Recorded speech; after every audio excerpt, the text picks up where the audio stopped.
Good morning, good morning, good morning, good morning, good morning. I hope everybody's day is off to a great start. I'm thankful to be in the land of the living this morning. I'm thankful to be amongst the living this morning. I'm thankful that God woke me up this morning and gave me another chance. So, I got a quick word for y'all today. Where am I coming from? John the 7th chapter. John the 7th chapter, not the 6th. Can y'all believe this? John the 7th chapter. And it reads from the first verse. After this, Jesus went around in Galilee, purposely staying away from Judea because the Jews there were waiting to take his life. After this, Jesus went around in Galilee, purposely staying away from Judea because the Jews there were waiting to take his life. I got a real quick word for us today as children of God.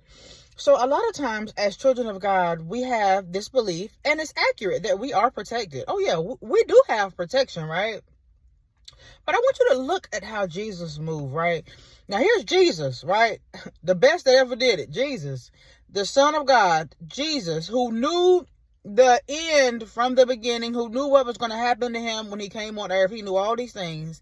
And here he was, and he had an opportunity to go someplace.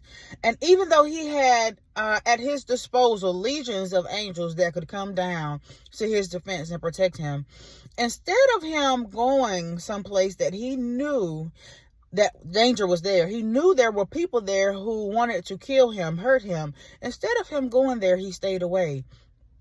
And so if Jesus, right, the Son of God, who had legions of angels at his disposal, who knew that he was going to be crucified from the beginning, who knew everything that was getting ready to happen to him, if he had an opportunity to go someplace and he didn't go because he knew that danger was there, right? Then why should we not do the same thing? There are some of us who will go places where the Holy Spirit has told us not to go. And some of us as children of God who feel like because we have protection, we can go anywhere that we want to. It doesn't operate like that. Protection also comes with stipulations, and one of those stipulations is that you have to submit to the Holy Spirit, and you have to go where God leads you, and you have to stay away from where God tells you and leads you to stay away from. Yes, we have protection as children of God, but we have to be very, very, very, very in tune to the Holy Spirit. We have to have our listening. What do people say in school to the little kids? We have to have our listening ears on, right? So that the Holy Spirit can guide us and tell us where to go and where not to go. Where there is danger, and we know that there are people there who don't like us. When we know there are people there who mean us no good. When we know that there is definitely a risk of danger, here's what you do. You don't go and pray for protection. If the Holy Spirit is telling you not to go, guess what you do? You don't go. Listen at this. After this, Jesus went around in Galilee, purposely staying away from Judea because the Jews there were waiting to take his life. When the Holy Spirit tells you to stay away from someplace or something or somebody, stay away.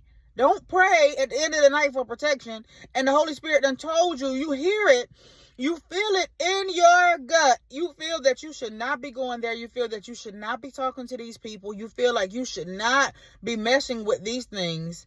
And yet you go and expect protection. Listen, when the Holy Spirit tells you don't go, don't go. There are traps just waiting for you to take a chance and go walk right into them.